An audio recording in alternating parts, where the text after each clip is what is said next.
fans, welcome to Sports Chat. Coming to you tonight from the Fortress of Solitude up in the Arctic Circle. Ooh. A lot to talk about. A lot of high school action, a lot of college action.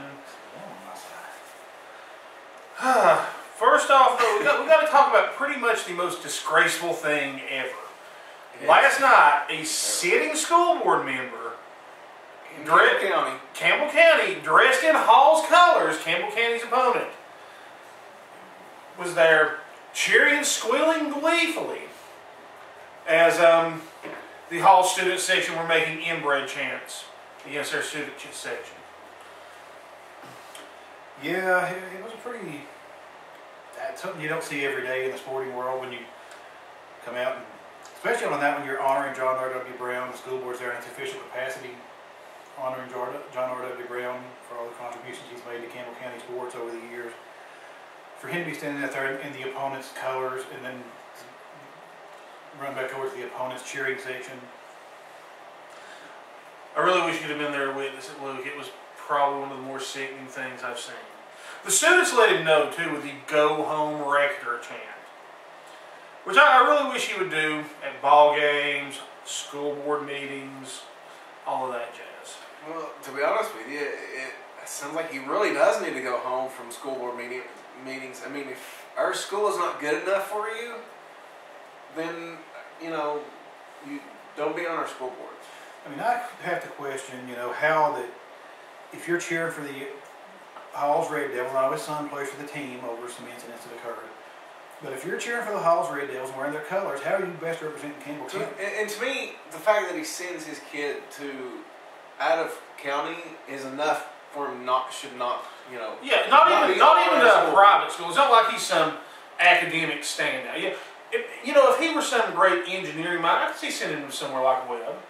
Well, a private school would be one thing, and as you said, but sending him to another public school outside of our county when you're a sitting school board member. Voters in the 1st District remember this when he comes up for re-election. On the more positive side of the basketball coin, girls continue their dominating ways and got a big win over Hawes. Since we came to you last, they've picked up some big wins. Both teams beat arch rival Anderson County. Big night at Anderson County, the big rival game. Place was packed. If y'all weren't there, man, you should have been. It was a football level crowd. Right. I mean, John and I got there about 6:30 and had to park on the Jacksboro side. The biggest crowd I've saw in the park lot since a football game.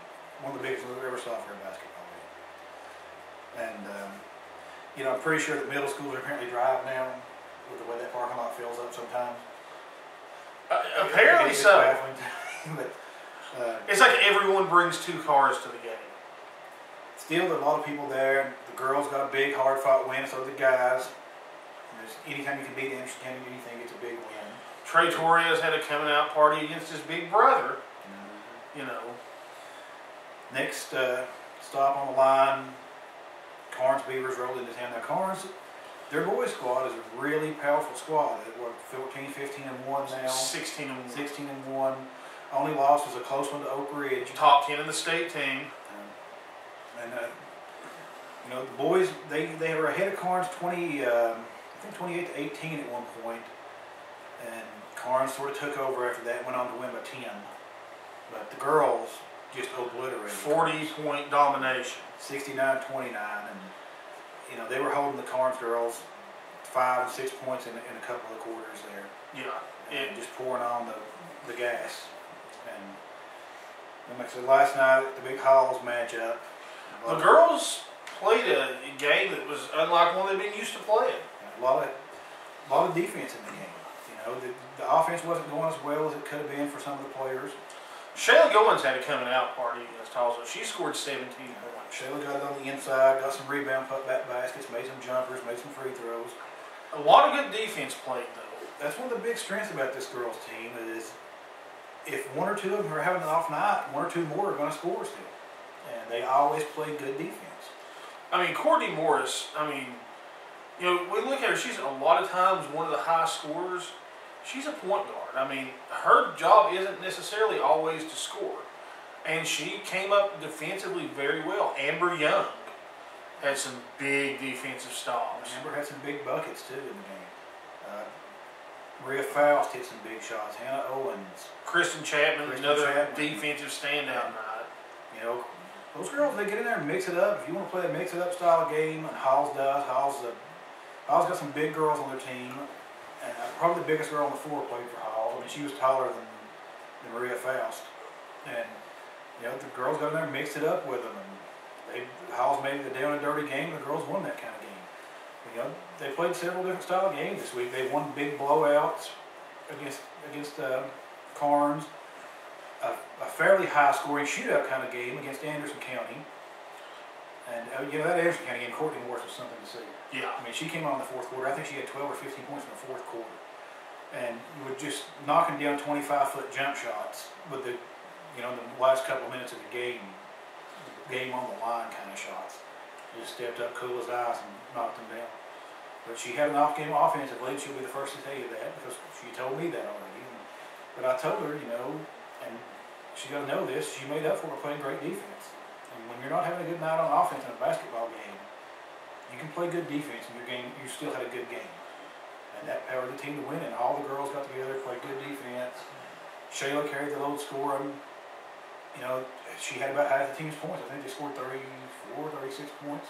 She had 17 of them. So she scored about half the team's points, had some big shots down toward the end of the game. And, you know, it's just a different person every night. This is a very good Campbell County team. The Knoxville news outlets are there covering the game, so I'm interviewing Coach Browning after the game. The girls are number 9 in the Prep Extra top 10. They've not cracked the state top 10 yet, but it can't be far away. I mean, they are firmly in control of the district. This week, they'll play Hardin Valley, which is a district game on Friday for homecoming. And also the teams on Thursday night will travel to non-district Claiborne County High School. Is it Hardin Valley they play for homecoming or Clinton? Hardin Valley, I think you said Clinton earlier, but I know they were supposed to play they played Hardin Clinton Valley. twice already. Okay. They were supposed to play Hardin Valley Thursday night, but got snowed out. You know, that's another thing to me to this Friday night game. They usually snow. If schools called for snow, they're usually called off. It wasn't this time. And it didn't affect the crowd. There was a big crowd there. Terrible Halls fans. I mean, in addition to the school board member, their fans were just awful. As we mentioned, they brought an entire section with them who just chanted about Campbell County people being inbred. And their parents, I video from right behind where the parents were sitting. The parents were encouraging behavior, laughing about it. That's just proof that Halls is terrible. Pretty wretched. Unfortunately, the boys lost a very close game. Nick Litton had a thunderous dunk to put the Campbell County up. You can watch it on the video that we posted on the Volunteer Times link. It's about 10 minutes into the long video against Halls. He had a thunderous putback dunk that put Campbell County up 43 to 42, I believe. And now I thought the Cougars were going to win after that. But, and, you know, Corey Poteet had a very rare night where he fouled out. There were, and I'm still not sure. One of the big differences in the game, there were a couple of technicals called on Campbell County. One that I'm still not sure of, that Anderson County immediately was shooting free throws to start, Halls were starting shooting free throws to start the game. I don't think I've ever saw that. I talked to someone else at the game, and it was Dwayne Waller. He told me it may have been a uniform infraction or something like that. He wasn't sure. It's the only thing he could think of. We talked to Josh Parker later. He says he thinks it was somebody dunked during the warm-ups, which I didn't realize was even illegal. It's illegal to dunk during the warm-ups, apparently. I mean, I saw some guys from Farragut and Carnes both had a bunch of people who could dunk it. The Carnes guys were dunking it on the warm-ups like crazy. I thought they'd get away with that rule. I watched the warm-ups, didn't see anybody dunk it. Maybe they did. So, anyway, Campbell County started the game out behind because they shot the free throws and then tipped off. It's very rare that you'll ever see that happen. Yeah. In fact, I was with the Halls cheerleaders. They're like, what are they doing? I'm like, ladies, I have no idea. I say, literally, Carnes had probably 5 players on their team that could dunk it, and every one of them dunked it. So no technicals. So you know, I know back in the 70s and early 80s that was illegal, but I thought that kind of went out being illegal about the time the shot clock went.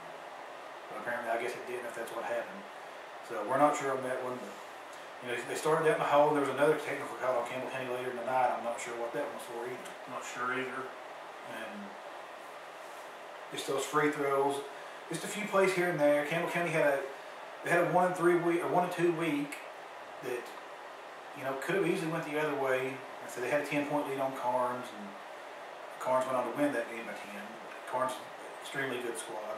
So the boys are competing pretty highly, right now. First-year coach, Matt Housley. He's got them playing well. Trey Torres is not playing like a freshman. No, I mean, I know Gillenwater got in the game the other night and played a little bit. He had 2 points. But honestly, out of that class, I thought Gillenwater was one to be, and he still may be, and probably will be, because Gillenwater's more of a big kid, and it takes a little longer for a post player to work in, especially Campbell has got several good post players. But I figured he would be the big impact out of between him and Torres. I knew Torres would be good. But Gillenwater, he had a lot of 25, 30-point games for Jacksboro. Yeah, last year he was, if the ball got in his hand, he was money. Now, anything inside of 16, 17 feet, great shooter. Great shooter from around the foul line, great free throw shooter. So I think you'll see big things out of him in the coming years at Campbell County. You mentioned Jacksboro. Tuesday night is the rematch. At La Follette Middle School, at Jerry Irwin Memorial Gym. Jacksboro and La Follette go at it in basketball again. You had the big controversy with the last game. We'll see if it happens in this game or not. I think Coach Dawson and Coach Parker have some kind of agreement worked out about trading out a point somewhere along the line. We'll see. We'll see what happens there. It all works out in the end. Yeah, try to get out for that one. I'm sure it'll be a packed gym. Oh yeah, should be a great night. On the UT front, they've had since we last talked, they had a big win over Florida. Start the SEC play. Lost a really close game at Mississippi State and lost another really close one to Kentucky. But the big story today is Jarnell Stokes. Stokes came in and everything advertised you'd expect out of a top 15 recruit. I mean, Kentucky's got the best inside game of any team in the country with Davis and Terrence Jones and that kid Gerlou fellow. Kid Gilchrist. That one, yes. Big guys, big post players.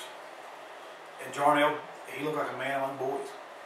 He made at one point, caught a pass one-handed, almost about to fall out of bounds, turned around and actually made a layup with Davis has pretty much jumped onto his back in the middle. I don't see how that wasn't a foul. They didn't call a foul. Yeah, that baffled me. But had a fellow on his back and still managed to get the shot in. He was, I'm not sure if he missed a shot from the field. He missed one free throw.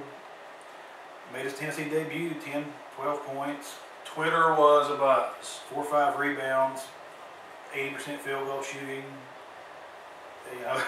It's hard to beat that out of someone who's only practiced with the team 4 times. Hopefully that means we'll see big things in the future.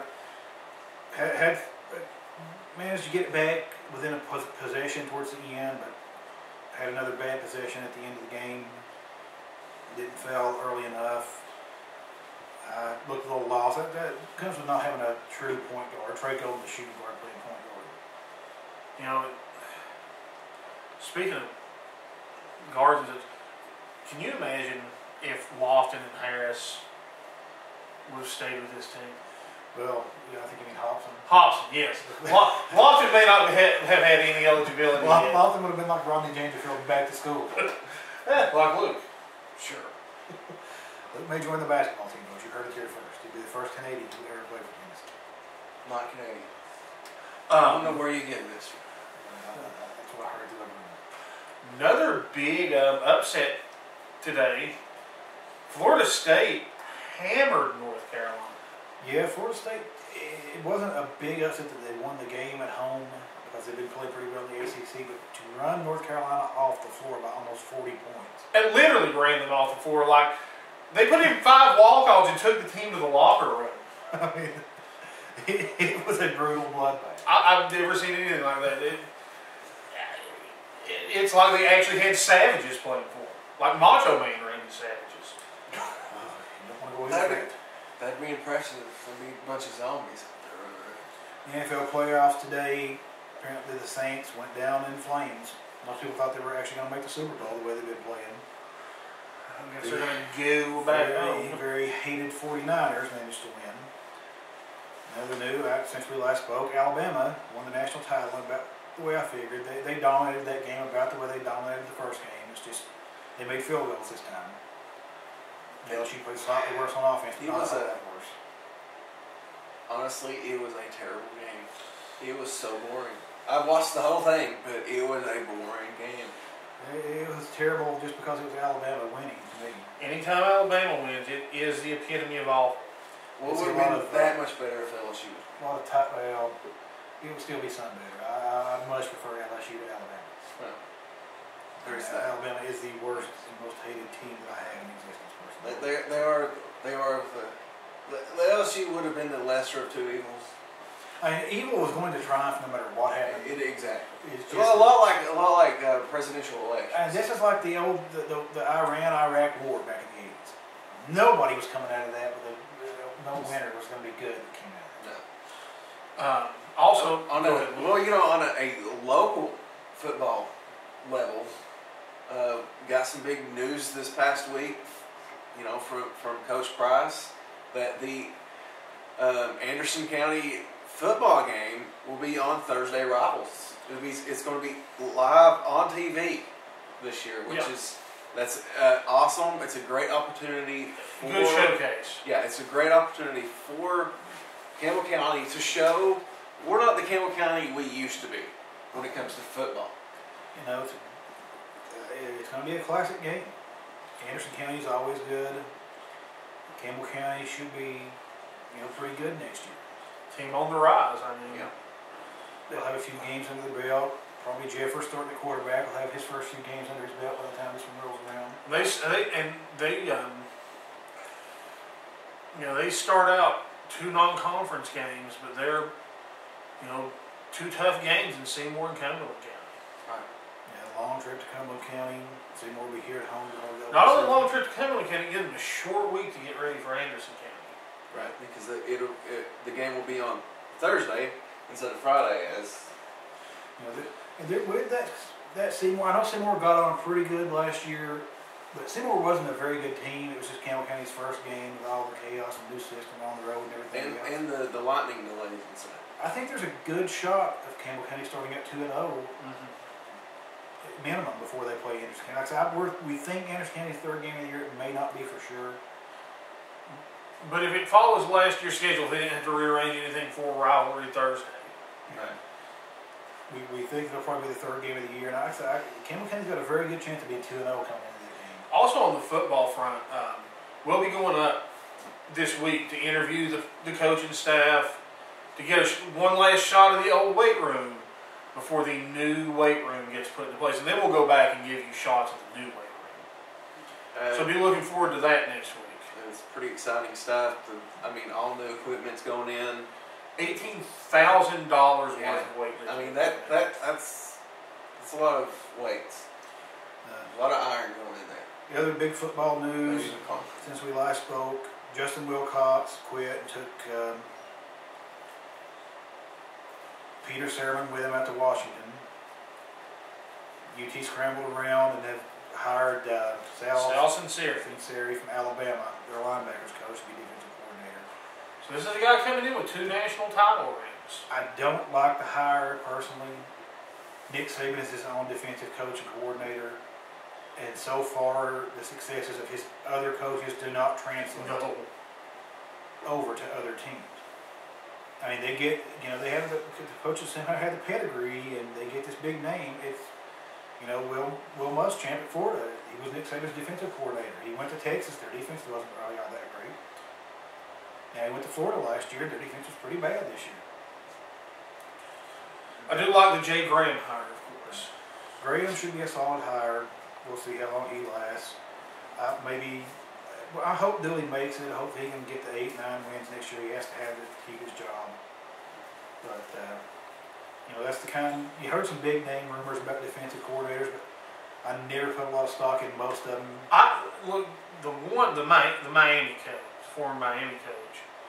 I mean, I talked to some fairly moderate level donors that were convinced that was the new coach, from what they've been told from their friends in the athletic. Well, I understand every team pretty much had the rumor that Shannon would be the defensive coordinator. Nobody ended up hiring him for us.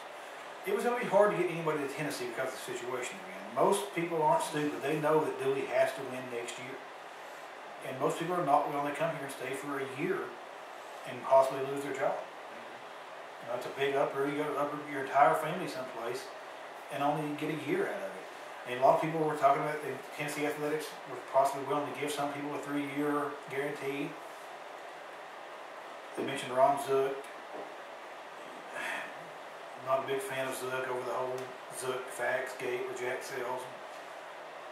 He's a good recruiter though, and it would have been nice to have had him.